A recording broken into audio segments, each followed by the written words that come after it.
सो पिछले लेक्चर तक हमने बेसिकली हम लैपलास इक्वेशन को सॉल्व कर रहे हैं 2D के अंदर।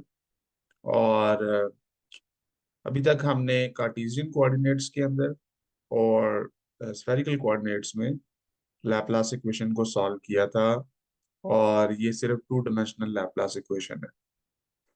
तो आज जो है वो ये एक प्रॉब्लम भी है Griffith electrodynamics by Griffith third edition का ये प्रॉब्लम 2.3.23। और वैसे ये अलहदा से टॉपिक भी है जिसमें हम लैपलास इक्वेशन को सॉल्व करते हैं। यानी मेथड जो है वो सेपरेशन ऑफ वेरिएबल्स का है, लेकिन सिलेंड्रिकल कोऑर्डिनेट्स में हमने इसको करना है। और साथ ही साथ शर्त ये है कि उसमें सिलेंड्रिकल सिमेट्री पाई जाती है। मतलब सिलेंड्रिकल सिमेट्री का मतलब ये होगा कि एक कोऑर्डिनेट की जो डिपेंडेंस है वो खत्म हो जाएगी, जिसको इन्होंने यहाँ पे जी कहा है। तो अभी मैं इस पे बात करता हूँ कि वो क्या चीज़ है। और उसके बाद वो कह रहा है कि जब आप सोल्यूशन को सॉल्व कर लें तो आप देखेंगे कि सिलेंड्रिकल कोऑर्डिनेट्स का जो सोल्यूशन होगा, यानी जो पोटेंशियल की फॉर्म आएगी लैपलास इक्वेशन को सॉल्व करके, उसमें इन्फिनिट लाइन ऑफ चार्ज का जो पोटेंशियल है, जो हमें ऑलरेडी मालूम है, बेसिकली वो लॉग ऑफ आर होता है। तो वो भी एक टर्म होगी हमारे सोल्यूशन में। तो उससे ये हमारा कंफर्मेशन हो जाएगी कि जो स्ट्रेट लाइन एक होती है उसको भी आप एक सिलेंडर के तौर पर ट्रीट कर सकते हैं, क्योंकि उसमें भी सिलेंड्रिकल सिमेट्री पाई जाती है।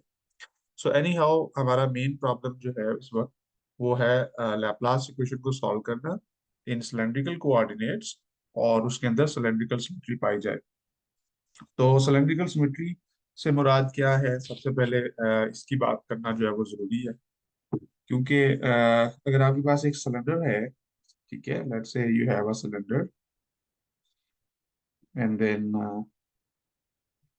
यहाँ पे मैं आर्बिट्ररी सिलेंडर ले रहा हूँ, यानी कोई खास किस्म का सिलेंडर नहीं है।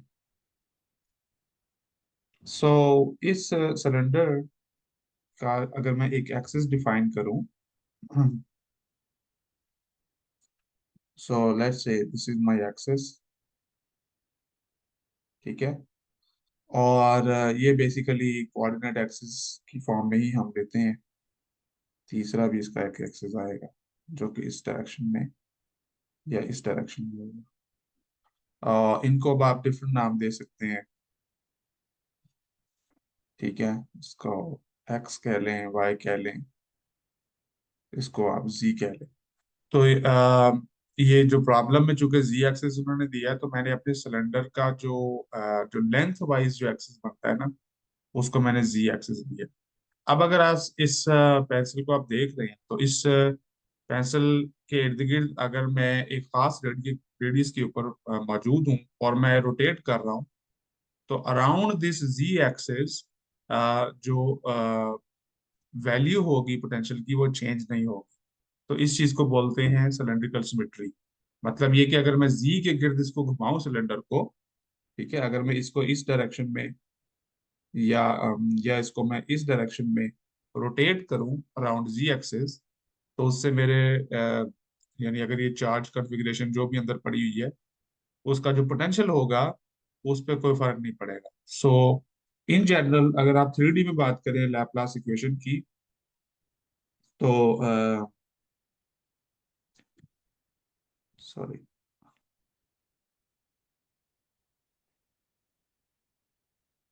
सो इन 3D आपको पता है लैपलास इक्वेशन अगर मैं लिखना चाहता हूँ तो उसका जो सॉल्यूशन आएगा वो 3 कोऑर्डिनेट्स पे डिपेंड करेगा, जो कि यहाँ पे सिलिंड्रिकल कोऑर्डिनेट्स हैं। अब इसको मुख्तलिफ लोग मुख्तलिफ तरह से जाहिर करते हैं। मैं इसको जो है वो आर, फाइव और जी से जाहिर करता हूँ। तो ये आर से मुराद यहाँ पे क्या है? सो दैट मीन्स कि अगर मेरे पास एक आर्बिट्रेरी वेक्टर है, ठीक है, यहाँ पे, तो आर उसकी लेंथ है। अ, और जी जो है उसका जो अगर मैं प्रोजेक्शन लूँ जी एक्सिस के ऊपर, तो वो जी कोऑर्डिनेट है। और अगर उसका मैं प्रोजेक्शन लूँ एक्स वाई प्लेन के ऊपर, तो यहाँ जो एंगल बनता है वो फाई है। तो ये तीन कोऑर्डिनेट्स हैं जो सिलेंड्रिकल कोऑर्डिनेट्स कहलाते हैं। तो आर फाई जी पे ये इन जनरल डिपेंड करता है। लेकिन अगर सिलेंड्रिकल सिमेट्री पाई जाती है, और सिलेंड्रिकल सिमेट्री, तो इसका मतलब ये होता है कि आपका पोटेंशियल जी पे डिपेंड नहीं करेगा। यानी जी के अराउंड अगर आप इसको रोटेट करेंगे तो उससे पोटेंशियल पे कोई फर्क नहीं पड़ता। So this becomes V R five. तो दिस इज द प्रॉब्लम जो कि हमने सॉल्व करना है कि two dimensional three dimensional problem cylindrical symmetry लगाने से टू डिमेंशनल प्रॉब्लम बन गया। और अब हमने इस प्रॉब्लम को जो है वो सॉल्व करना है, राइट। और इस प्रॉब्लम को सॉल्व करने के लिए सबसे पहले तो मैं लैपलास इक्वेशन लिख लेता हूँ। ठीक है, इन जनरल आपको पता है लैपलास इक्वेशन यूं होती है। ठीक है, del square V equal zero.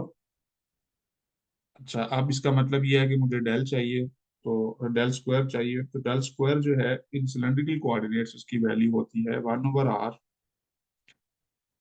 Partial by partial R, R partial by partial R. तो ये आर कोऑर्डिनेट में होता है। इसी तरह 1/r² second derivative partial derivative with respect to R, ये फाई डायरेक्शन में होता है। और थर्ड वन होता है del square by del Z square. तो चूंकि हमने ये कहा है कि हमारा पोटेंशियल जी पे डिपेंड नहीं करता, तो इसका मतलब ये है कि हम इस वाली टर्म को हम इग्नोर कर देते हैं, राइट। क्योंकि हमारे पोटेंशियल में जी डिपेंडेंस है ही नहीं। तो जब मैं जी के लिहाज से उसका डेरिवेटिव लूंगा तो वो जीरो ही आ जाएगा। तो उसको लेने की जरूरत नहीं। अब अगर आप इस डेल स्क्वायर को प्लग इन कर दें तो आपकी इक्वेशन बन जाएगी 1/r, और यहाँ पे आ जाएगा del V by del R. क्योंकि अब मैं लैपलास इक्वेशन में इसको प्लग इन कर रहा हूँ, तो जो वी जो है वो फंक्शन जो है वो साथ इसके आता जाएगा।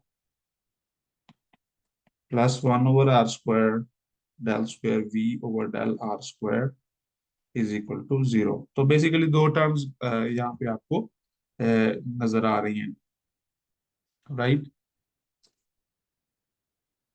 सो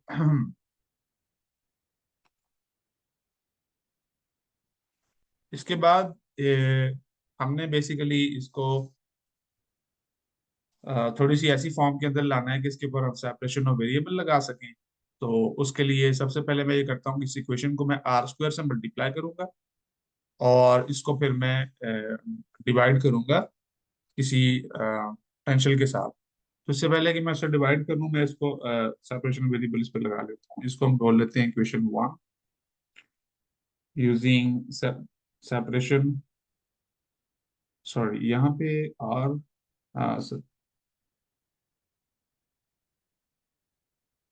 वन सेकेंड, कोई मिस्टेक तो नहीं की मैंने? अ, हाँ, यहाँ पे फाइव आएगा, सॉरी। तीन कोऑर्डिनेट्स दूसरी टर्म में भी मैंने आर ही लिखा हुआ है। ये इसको करेक्ट कर, ये ठीक नहीं है। क्योंकि तीन कोऑर्डिनेट है ना, तो एक आर है, फाइव है और जी है। सॉरी, यहाँ पे फाइव आएगा 1/r²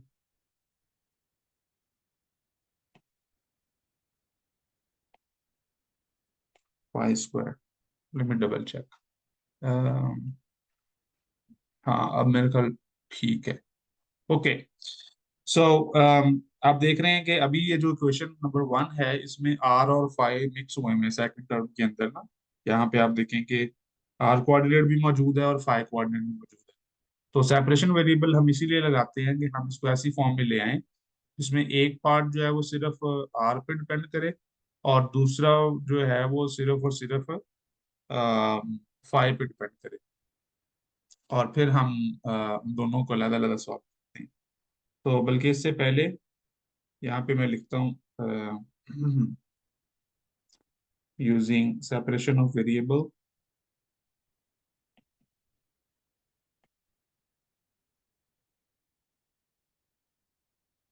आप यहाँ पे VR5 जो है इसको दो फंक्शंस की फॉर्म में लिख लेते हैं। ठीक है। कैपिटल आर एक फंक्शन है जो स्मॉल आर का फंक्शन है। ये रेडियल की वजह से समटाइम्स इसको कैपिटल आर लेते हैं। आपको अगर ये नहीं पसंद तो आप कोई भी इसकी F(r) ले लें। और दूसरा जो है आमतौर पे इसको कैपिटल फाइव और स्मॉल फाइव में लिखते हैं। इससे भी अगर आपको कंफ्यूजन है तो आप चेंज कर सकते हैं, नो नो प्रॉब्लम। तो इसको बाबा मैं प्लग करूंगा इक्वेशन 1 से।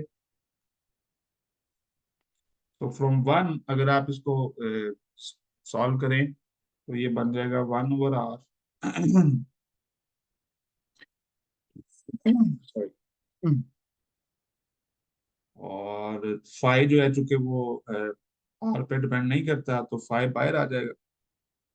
एंड देन आएगा पार्शियल बाय पार्शियल, बल्कि पार्शियल डेरिवेटिव भी अब ऑर्डिनरी डेरिवेटिव में चेंज हो जाएगा क्योंकि हमने सेपरेट कर दिया वेरिएबल को। So this will become d/dr into r d capital R by d small r, and then plus 1 over r square। And then इस इसमें चूंकि सेकंड टर्म में चूंकि फाइव डिपेंडेंस है तो जो रेडियल फंक्शन है वो डेरिवेटिव से बाहर लिखा जाएगा। सो उसको मैं लिखूंगा कैपिटल आर। एंड देन ये भी ऑर्डिनरी डेरिवेटिव बन जाएगा फाइव का, divided by five square equals 0। इसको आप चाहें तो आर स्क्वायर से मल्टीप्लाई कर दें, multiply by R square and divide कर दें क्योंकि हमने प्योर फाइव और प्योर आर में इक्वेशंस लिखनी है। तो मैं इसको डिवाइड करूंगा product of five and R which will be which will give me something very simple. So ये बन जाएगी G R over capital R, and then this will become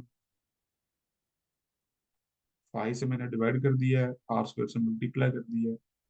so d/dr r dr by dr plus 1/, R square से तो multiply हो गया, 1/r5 से divide कर दिया तो ये सिंपल बन जाएगा 1/5 d² 5/d5² इक्वल 0। ठीक है जी। यहाँ तक कोई क्वेश्चन स्टेप समझ आ रहे हैं सारे? तो अब आप देख रहे हैं कि जो फर्स्ट टर्म है वो सिर्फ और सिर्फ आर पे डिपेंड कर रही है, और जो सेकंड टर्म है वो सिर्फ और सिर्फ फाइव पे डिपेंड कर रही है। तो इसका मतलब है कि इन दोनों का सम तभी जीरो हो सकता है अगर इनमें से हर टर्म एक कांस्टेंट हो, लेकिन लाजमी नहीं है कि वो सेम कांस्टेंट हो। तो इसलिए मैं डिफाइन करूंगा हर टर्म को एक कांस्टेंट के तौर पे, लेकिन एक डिफरेंट कांस्टेंट के तौर पे। सो पहली टर्म जो है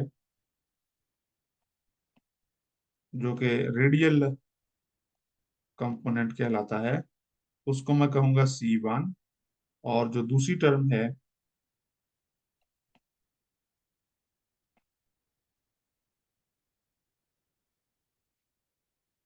उसको हम कह लेते हैं C2। ठीक है। तो ये हमारे दो इक्वेशंस अब बन गई हैं। एक प्योर सी में एक प्योर रेडियल इक्वेशन है, और दूसरी प्योर जो है वो एजीमुथल इक्वेशन भी कहते हैं, समटाइम्स एंगुलर इक्वेशन भी कहते हैं, तो फाई में। अच्छा, अब यहाँ पर अब फैसला हमें ये करना है कि C1 और C2 को कैसे डिफाइन किया जाए। तो ये चीज हमें तजर्बे से भी मालूम होती है और कुछ हमारी फिजिकल इंट्यूशन भी होगी।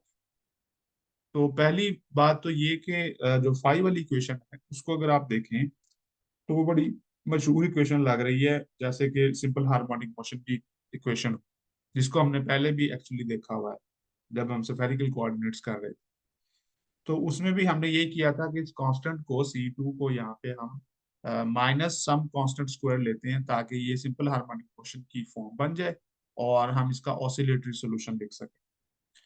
अ, अगर हम यहाँ पे नेगेटिव कांस्टेंट नहीं लेते पॉजिटिव कांस्टेंट लेते हैं तो ये हार्मोनिक मोशन नहीं बनती, और दूसरा ये कि इसके पीरियोडिक सोल्यूशन नहीं आते। इसके सोल्यूशन जो है वो डाइवर्ज करेंगे whenever you go to higher values of phi. अच्छा, हमारे प्रॉब्लम के अंदर एक सिमेट्री याद है, मैंने शुरू में बताया था कि अगर आप जी एक्सिस को फिक्स कर दें और फाई में इसको घुमाएं, ठीक है, यानी जब आप रोटेट कर रहे हैं ना सिलेंडर को अराउंड दी जी एक्सिस, तो बेसिकली आप फाई डायरेक्शन में मूव कर रहे हैं। अगर आप डायग्राम को गौर करें तो आप फाई डायरेक्शन में बेसिकली मूव कर रहे होते हैं जब आप अराउंड जी इसको रोटेट कर रहे होते हैं। तो इसका मतलब है कि फाई में अगर मैं एक पॉइंट फिक्स कर लूं सिलेंडर के ऊपर, और फिर मैं अपने सिलेंडर को जी एक्सिस के घुमाऊं, तो 2 पाई एंगल करने के बाद मेरा जो फाई है वो वापस अपनी पहली जगह पे आना चाहिए।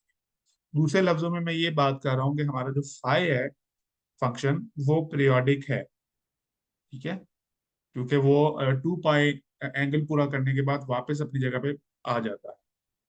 तो इन दोनों चीजों को जहन में रखते हुए हम ये फैसला करते हैं कि हमारा जो C2 है वो नेगेटिव होना चाहिए, वो पॉजिटिव नहीं हो सकता। ये पॉइंट समझ में आ गया, ये बहुत इंपॉर्टेंट पॉइंट है, ठीक है। तो मैं यहाँ पे बात ये है वो ये कर रहा हूँ, here C2 must be negative, ये मैंने लिखा है।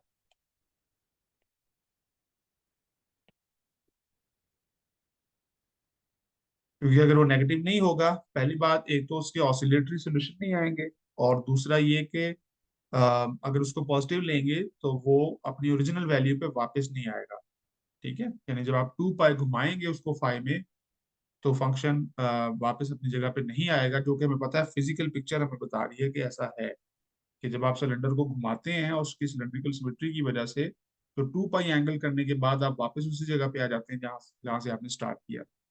इस वजह से मुझे पता है कि C2 जो है वो मुझे नेगेटिव लेना पड़ेगा, और उसके लिए मैं फिर इसको चूज कर लेता हूँ।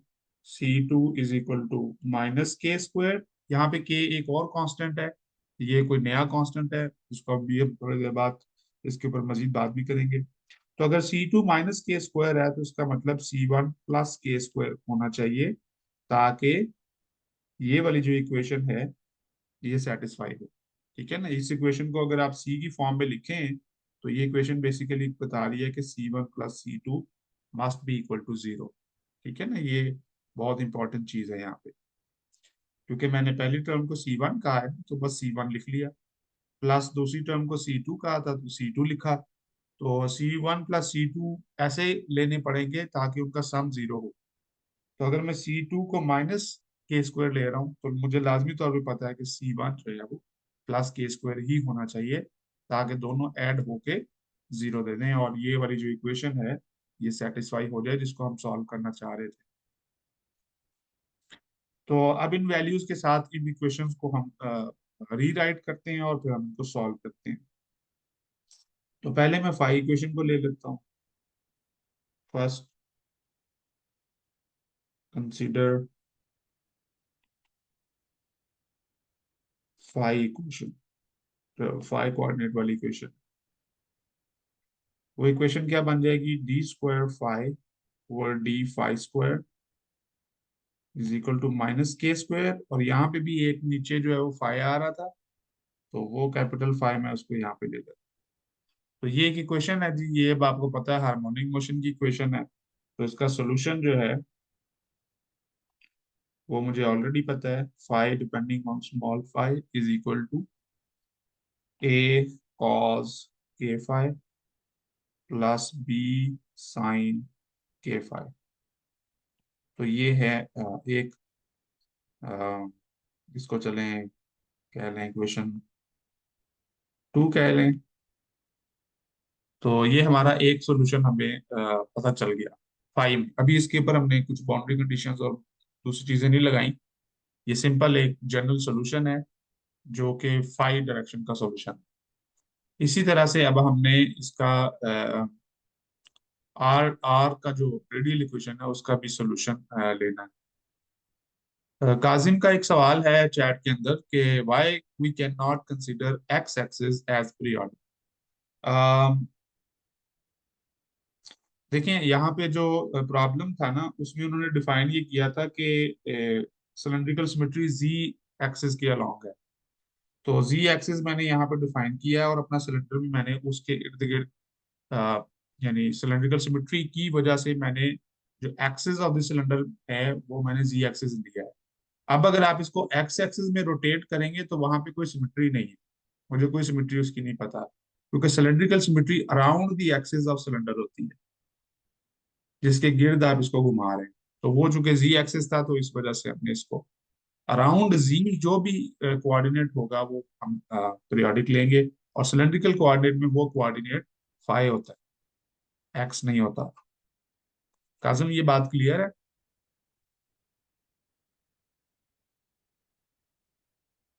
ठीक है ना? हाँ, क्योंकि अगर आप इसको एक्स के गिर्द घुमाओगे तो वो जो प्लेन सरफेस है वो इधर से इधर घूम के आएगी।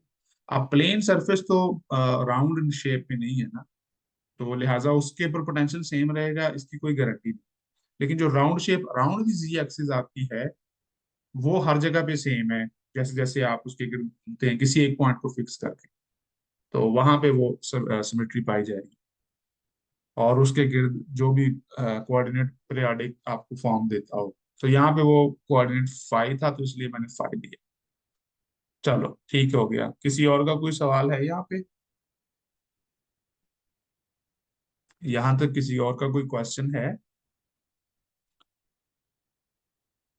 अच्छा, दूसरी जो रेडियल इक्वेशन है, नाउ कंसिडर रेडियल इक्वेशन।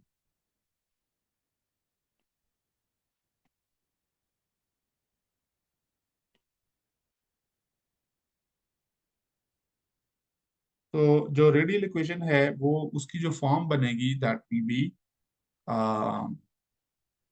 क्या थी वो, R D by D R, और फिर R D capital R by D R, और is equal to plus K square, और 1/r जो था उसको मैं यहाँ पे देखे, तो ये इक्वेशन है रेडियल इक्वेशन। तो इसको भी सॉल्व कर सकते हैं। इसको सॉल्व करने के डिफरेंट मेथड्स हैं।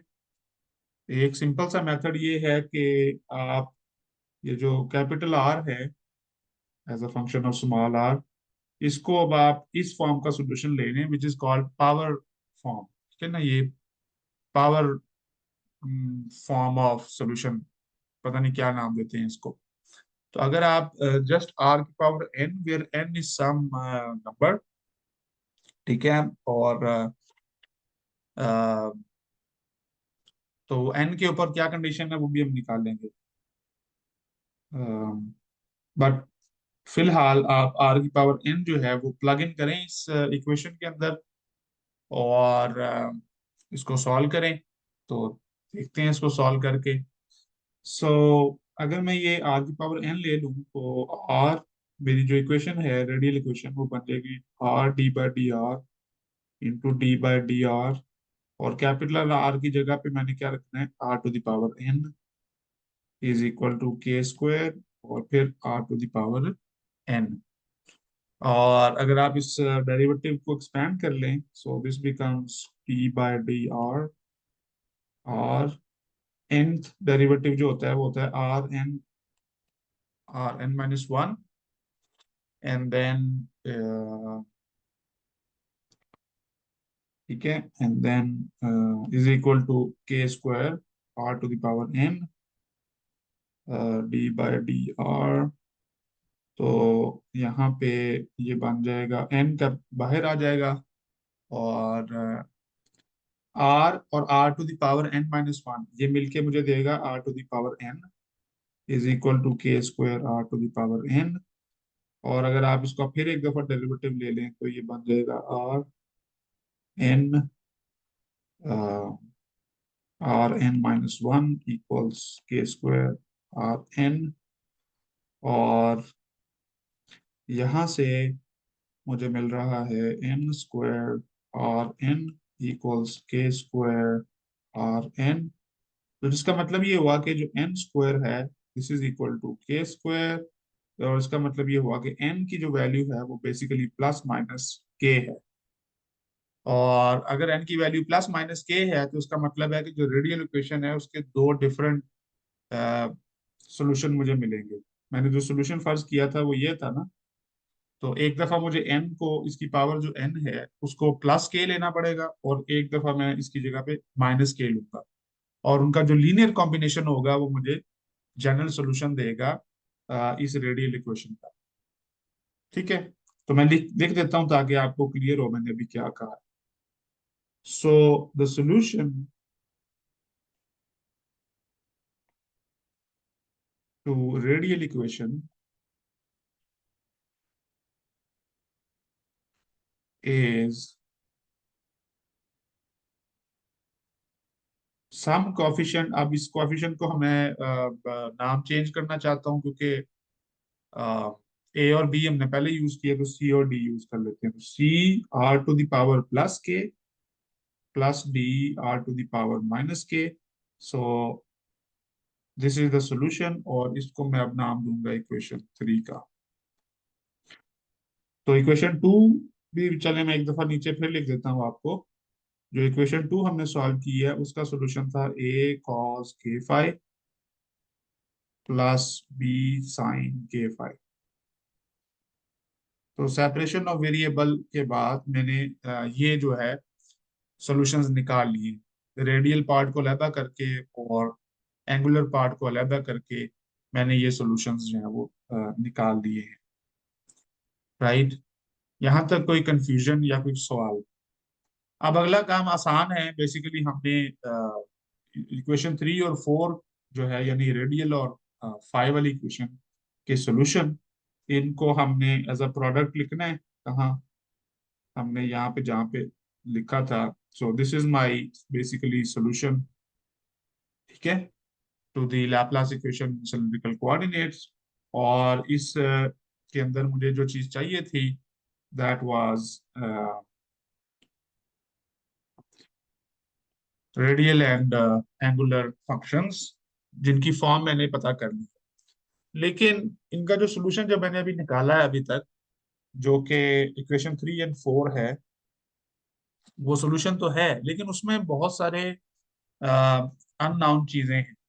यानी चार तो इसके अंदर अननाउन कांस्टेंट्स आएंगे, ए बी सी और डी, इस सॉल्यूशन के अंदर।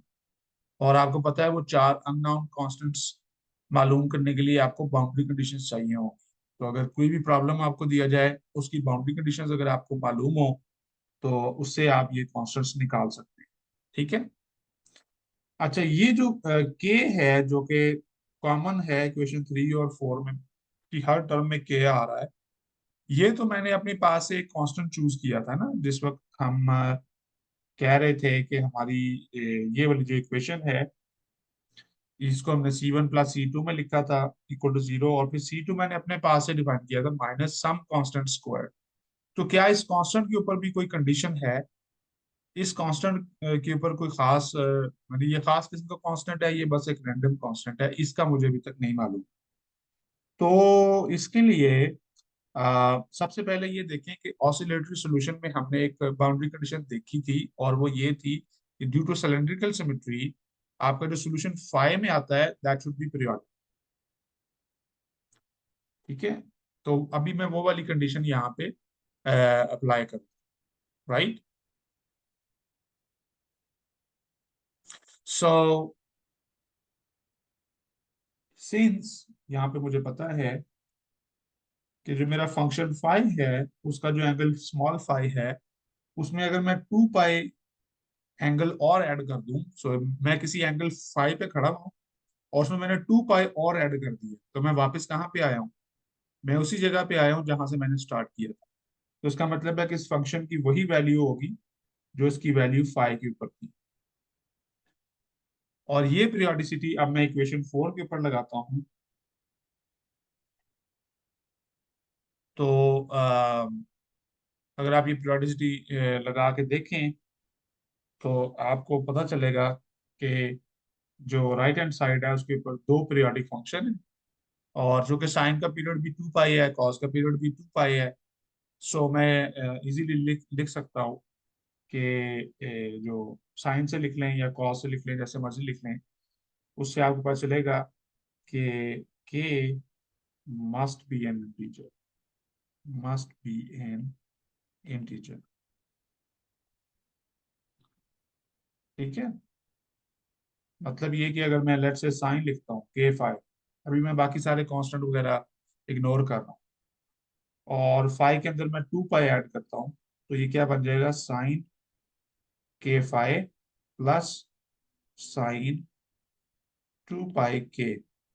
ठीक है, अब ये मैं चाहता हूं कि मेरा जो साइन K+2 5 + 2 पाई है, यानी 2 पाई ऐड करने से फंक्शन की वैल्यू चेंज नहीं होनी चाहिए। इसी को पीरियोडिसिटी कहते हैं ना, कि एंगल में 2 पाई ऐड करने से आपको वापस वही फंक्शन मिल जाना चाहिए। तो अगर मैंने साइन K5 से स्टार्ट किया था इस वाले पार्ट से, तो इसमें 2 पाई ऐड करके मुझे वापस यही मिलना चाहिए, मतलब साइन K5 ही वापस मिलना चाहिए। तो ये एक्स्ट्रा टर्म जो है ये खत्म हो जानी चाहिए।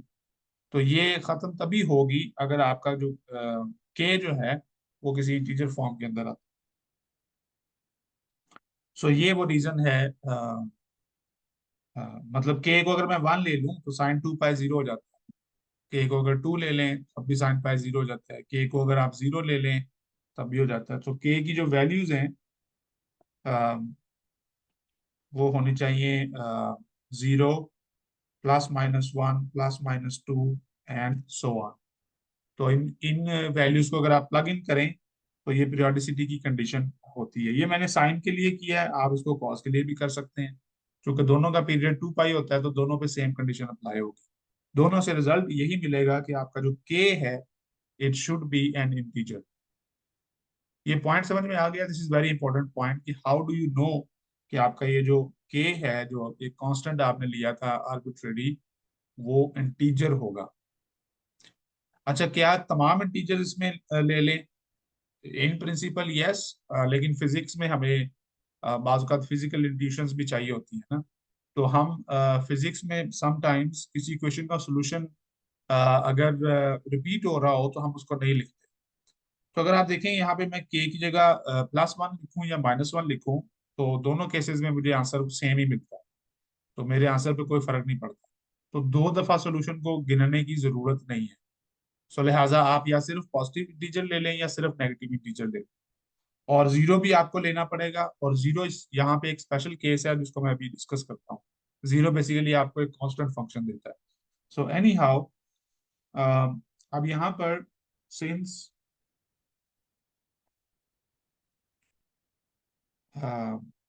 नेगेटिव एंड पॉजिटिव के वैल्यूज आर सिमेट्रिक। सिमेट्रिक का मतलब है, बल्कि रिपीटेड लिख देते हैं, सिमेट्रिक से प्रॉब्लम होगा आपको। सो we only choose k as 0, 1, 2, 3 and so on। यानी बजाय इसके कि मैं नेगेटिव इंटीजर लूं, मैं सिर्फ पॉजिटिव इंटीजर लेता हूं और जीरो भी उनमें शामिल कर।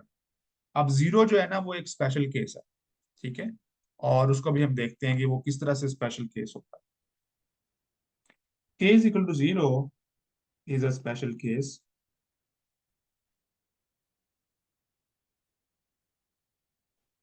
क्योंकि अगर आप 5 वाले सॉल्यूशन में 0 पुट करें इक्वेशन 4 के अंदर, तो यहाँ पे कॉस 0 आपको क्या देगा, 1, और साइन 0 0। सो आपका सोल्यूशन सिंपली ए आ गया। अच्छा जी, चैट में किसी का सवाल है? जी सर, ये मैं पूछना ही चाह रहा था कि ये जैसे ए कॉस के फाई है और बी साइन के फाई है, तो जैसे साइन के केस में वो दोबारा रिपीट हो जाएगा 2 पाई के बाद। तो कॉस के केस में जब हम इंटीजर पुट करेंगे 2 पाई के की जगह को इंटीजर पुट करेंगे तो आंसर 1 दे देगा ना, तो फिर ये कॉस के फाई प्लस 1 ही हो जाएगा वो। अ,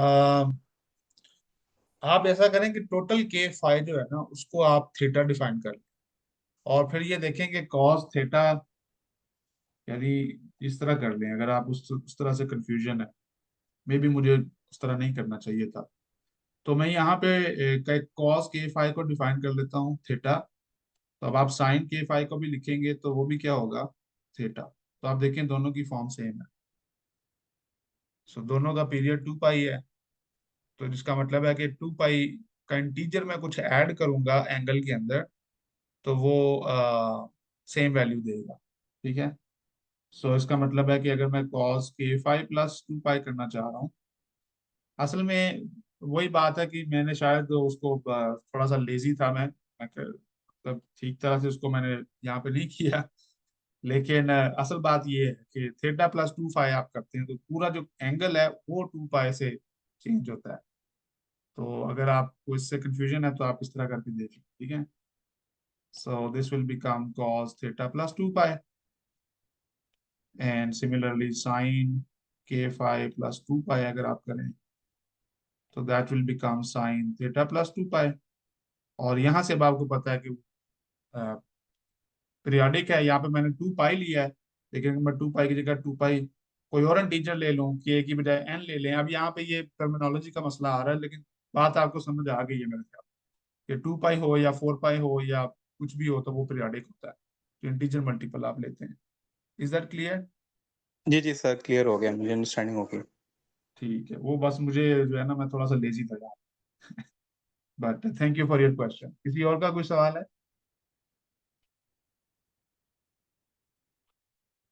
सो k = 0 को हम स्पेशल कह रहे हैं, वो ज्यादा स्पेशल होगा जब हम रेडियल इक्वेशन को देखेंगे। बट एनी हाउ, अभी मैंने 5 वाली इक्वेशन में k0 पुट की है। अब इसी तरह से आप इक्वेशन 3 में भी अगर आप देखें तो ये मैंने लिया है फ्रॉम 4, और अगर आप 3 को देखें तो वो होगा r(r) c+d फ्रॉम 3। अब यहाँ फिर वही बात है, हैं दोनों कांस्टेंट, डिफरेंट कांस्टेंट्स लग रहे हैं लेकिन हैं दोनों कांस्टेंट। सो इसका मतलब k = 0 अगर आप देखें, ले लेते, तो आपको अपनी डिफरेंशियल इक्वेशन का सिर्फ एक सोल्यूशन मिलना था जो कि कांस्टेंट है। यानी वो कांस्टेंट की वैल्यू चेंज होती रहती है, लेकिन वो एज सच कोई वेरिएबल सोल्यूशन नहीं। सो बेसिकली ये दोनों इक्वेशंस आपको यही बता रही हैं कि you will get only one solution, जबकि आपकी लैपलेस इक्वेशन जो है वो सेकंड ऑर्डर डिफरेंशियल इक्वेशन है। तो सेकंड ऑर्डर डिफरेंशियल इक्वेशन के तो दो सोल्यूशन होते हैं ना। सो दूसरा सोल्यूशन फिर आप कैसे निकाल? ठीक है। तो इस वजह से मैं कह रहा था कि k = 0 जो है, that is a special case. तो दूसरा सोल्यूशन निकालने के लिए आप इक्वेशंस को दोबारा देख सकते हैं, इक्वेशंस में पुट कर सकते हैं values. So this will give you only one solution,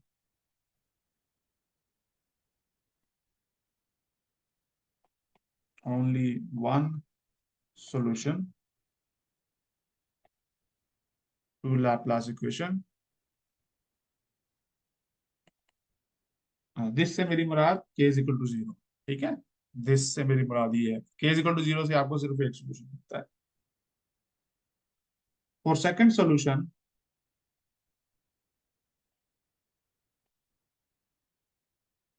आप वापस उन इक्वेशंस में जाएं जिनको आप सॉल्व कर रहे थे, और वहां पे आप k = 0 प्लग इन करें, जो कि कौन सी इक्वेशंस थी, ये वाली जो इक्वेशंस थी। ठीक है। इनका भी कोई नाम होना चाहिए। एनी हाउ, सो ये जो इक्वेशंस थी इन्हीं को सॉल्व कर रहे थे ना, बल्कि नहीं, ये नहीं, इसमें के पुट करने के बाद जो है, हाँ, एक ये इक्वेशन बनती है जो 5 वाली इक्वेशन है के में, और दूसरी ये इक्वेशन बनती है जो आर वाली इक्वेशन है के में। तो इसमें मैं अब k0 पुट करके सेकंड सोल्यूशन निकालना चाह रहा हूँ। सो फिर मैं भूल गया हूँ क्या इक्वेशन थी, D. So let me write the equations first. So d² phi by d phi square minus k² phi, एक ये इक्वेशन थी, और रेडियल इक्वेशन की जरा मुश्किल शक्ल है, तो वो थी ये वाली r/d/r। ठीक है। सो सेकंड इक्वेशन है r/d/dr, then r/d/r and then is equal to k²r। तो इसमें मैं k = 0 प्लग इन करता हूँ दोनों में, तो पहली इक्वेशन की फॉर्म बन जाएगी d²phi/d phi² = 0, क्योंकि हमने उसको 0 पुट किया है। और अगर आप, ये सेकंड ऑर्डर इक्वेशन है बेसिकली, आपने ये बहुत दफा देखी होगी, तो अगर आप इसको सॉल्व करें तो इसका आंसर बेसिकली क्या आएगा, सम कांस्टेंट, आप कोई और कांस्टेंट ले लेते हैं, एफ ले लें, या फिर क्या कांस्टेंट लें, ए बी सी डी, ई ले लेते हैं, चलो प्लस एफ ले लेते हैं। ये कांस्टेंट्स के नाम है, आप कुछ भी ले सकते हैं। सो ई फाइव प्लस एफ, ये अब आपका सोल्यूशन आता है। अच्छा, अब ये देखेंगे, अगर ये मैंने केस इक्वल टू जीरो वाला केस अभी दिया हुआ, तो केस इक्वल टू जीरो पे जो सोल्यूशन आ रहा है वो लीनियर इन फाई है। इसका मतलब है कि वो पीरियोडिक इन फाई नहीं है। मतलब ये कि अगर मैं फाइव को फाइव प्लस टू पाई करूं तो मेरा फंक्शन वापस अपनी जगह पे नहीं आता, बल्कि वो ग्रो करता है। जैसे जैसे एंगल ग्रो करेगा, फाइव में टू पाई ऐड करें, फोर पाई ऐड करें, तो बड़ा होता जाएगा, डाइवर्ज करता जाएगा। तो इसका मतलब है कि ये वो सोल्यूशन नहीं है जो मुझे चाहिए। ठीक है, तो इसको मैं सोल्यूशन का हिस्सा जो है वो नहीं बना सकता, नॉट एक्सेप्टेबल, नॉट एक्सेप्टेबल।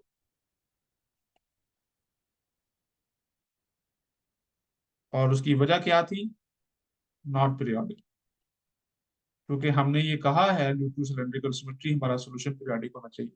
तो आप देख रहे हैं कि अगर मैं सिर्फ यहाँ पे जहाँ जहां तक मैं पहुंचा था, के का नतीजा इंटीजर और फिर आगे ये लिख के मैं बस रुक जाता, तो आप देखने में तो फंक्शन लग रहा है कि जी मैंने सॉल्व कर लिया है, लेकिन फिजिक्स इसको एक्सेप्ट नहीं करती। मैथमेटिकली ये ठीक है, लेकिन जो फिजिकल इंट्यूशन है वो बहुत इंपॉर्टेंट है कि जो आपका प्रॉब्लम दिया गया था उसके मुताबिक ये सोल्यूशन ठीक है या नहीं। तो उसके मुताबिक ये सोल्यूशन जो है ना, उसके अंदर कुछ चीजें हैं, जिसमें केस इक्वल टू जीरो वाला केस है जिसको अभी हम डिस्कस कर रहे हैं। काजिम ने एक सवाल किया है कि फंक्शन ग्रो करने का मतलब नहीं समझा। फंक्शन ग्रो करने का मतलब ये है कि अगर मैं यहाँ पे मैं चाहता हूँ कि मैं फाइव को रिप्लेस करूँ फाइव प्लस टू पाई से, ताकि मैं वापस आऊँ ना एक चक्कर लगा के। तो मेरे जो फाइव की वैल्यू, कैपिटल फाइव की वैल्यू है वो हो जाएगी E five plus two pi plus F. अब मैं एक दूसरा चक्कर भी तो लगा सकता हूँ, लेट से मैंने एक दफा फिर घुमाया और अब मेरा एंगल चला गया फाइव से फाइव प्लस फोर पाई पे। तो अब मेरा जो नया फंक्शन आएगा वो होगा five plus four pi plus F. और फिर आप घुमाते जाएं, तो जितनी रोटेशंस मैं लेता जा रहा हूँ मेरा फंक्शन हर दफा वापस सेम वैल्यू पे नहीं आ रहा, बल्कि उसकी वैल्यू हर रोटेशन के बाद इंक्रीज हो रही है। तो इस चीज को मैं कह रहा हूँ कि फंक्शन ग्रो कर रहा है और ये पीरियोडिक नहीं है। पता है उनका पीरियड ही टू पाई है, तो जितनी दफा मैं उनको घुमाऊंगा, साइन और कॉज ऑलरेडी पीरियोडिक फंक्शन है। लेकिन प्रॉब्लम ये था कि हमारा सोल्यूशन जो है वो सिर्फ साइन और कॉज की फॉर्म में नहीं है, उसके अंदर ये के आ रहा है। और के के ऊपर हमें एक कंडीशन पता चली है कि ये इंटीजर है, तो हम ये पता करना चाह रहे हैं कि कौन सी इंटीजर यहाँ पे एक्सेप्टेबल है। राइट, तो इस वाले सोल्यूशन में तो सिंपल है कि आप के इक्वल टू जीरो लें, आपको एक कांस्टेंट मिलेगा, बात खत्म। लेकिन अगर आप ओरिजिनल इक्वेशन लें जिसको हम सॉल्व करना चाह रहे थे, उसमें के इक्वल टू जीरो मुझे फिजिकल सोल्यूशन नहीं दे रहा। सो इसलिए ये फिजिकल ग्राउंड्स पे इनएक्सेप्टेबल अनएक्सेप्टेबल सोल्यूशन है, तो इसको मैं अपने सोल्यूशन का हिस्सा नहीं बना सकता, यानी इस वाले को मैं अपना सोल्यूशन का हिस्सा नहीं बना सकता। के इक्वल टू जीरो कांस्टेंट वाला ही है, मतलब इससे मुझे सेकंड सोल्यूशन नहीं मिला। तो अब मैं ट्राई करूंगा रेडियल इक्वेशन को और अपना सेकंड सोल्यूशन वहां से निकालने की कोशिश करूंगा। के इक्वल टू जीरो वाला केस हम कर रहे थे और उसमें हमने देखा कि जो फाई है उससे वो हमें कोई ऐसी इंफॉर्मेशन नहीं मिल रही जो हमारे लिए यूजफुल हो। तो हम करते हैं कि हम जो रेडियल इक्वेशन है उसमें के इक्वल टू जीरो पुट करते हैं। So now sorry, put K equal to zero in radial equation.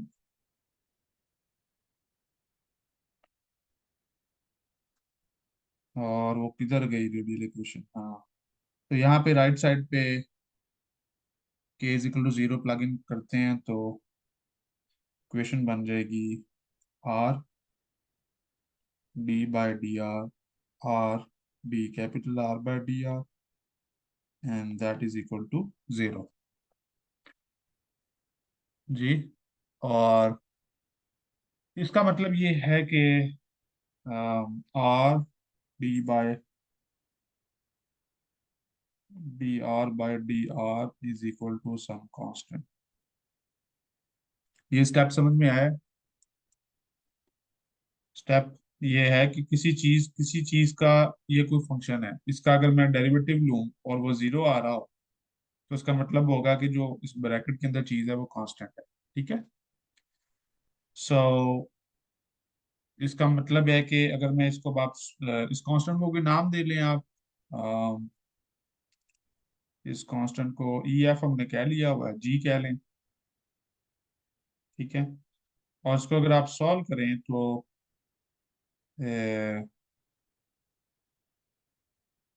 So D R by D R 1/g, so D R will be equal to G D small R over R. और अगर आप इसको solve करें तो ये basically log of R की form में आपको एक सोल्यूशन देगा। यहाँ पे फिर कोई फंक्शन आएगा, इसको मैं एच कह लेता हूँ। सो ये आपकी फॉर्म आ रही है। राइट। ठीक है।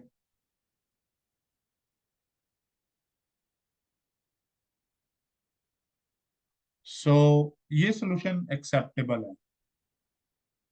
ठीक है। इसमें कोई प्रॉब्लम नहीं है। इसको हम एज अ सेकंड सोल्यूशन ले सकते हैं। This is acceptable and can be taken as second solution. ठीक है। For K is equal to zero of course, क्योंकि बाकी के लिए तो फिर देखी जाएगी ना, के इज इक्वल टू वन के लिए, टू के लिए, वो फिर जैसे जैसे प्रॉब्लम करेंगे तो हम सॉल्व करेंगे। तो एक आपका सोल्यूशन के इज इक्वल टू जीरो के लिए आ गया। सो अभी तक जो हमारी सिचुएशन है वो क्या है? So now complete solution,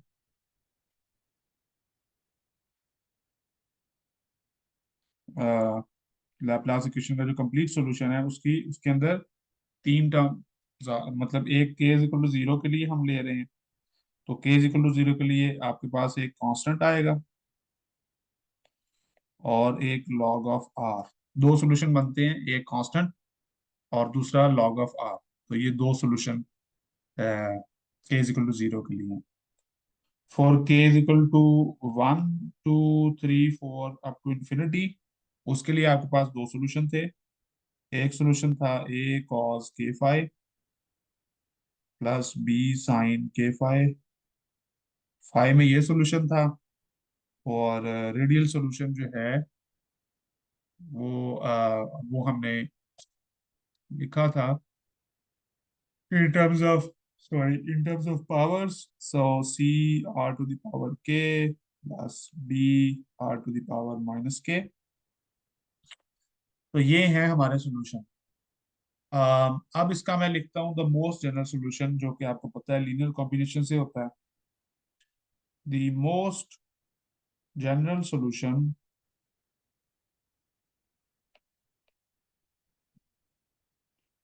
to Laplace equation in 2D in cylindrical coordinates is, वो आपको पता है, आप लिखते हैं v r phi is a linear combination. ठीक है। उसके अंदर के इज इक्वल टू जीरो वाली टर्म आएंगी, तो उसको जो है वो अब ग्रिफिथ की नोटेशन में मैं इस्तेमाल कर रहा हूँ, उसको मैं ए नॉट कहता हूँ।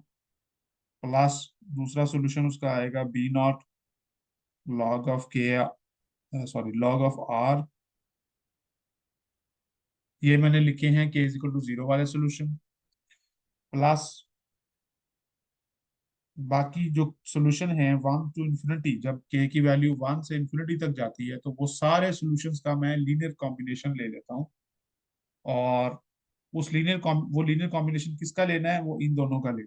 ठीक है। ये लिखा हुआ है ना यहाँ पे कि जब के वन टू इन्फिनिटी जाएगा तो आपका सोल्यूशन ये और ये होगा। और सेपरेशन वेरिएबल में हमने लदर लदर लिखे हैं, लेकिन जब हम इकट्ठा सोल्यूशन लिखेंगे आर फाइव की फॉर्म में तो वो product of R and five आएगा, जिसका मतलब है कि इस और इस दोनों वाले फंक्शन का प्रोडक्ट हम ले लें। सो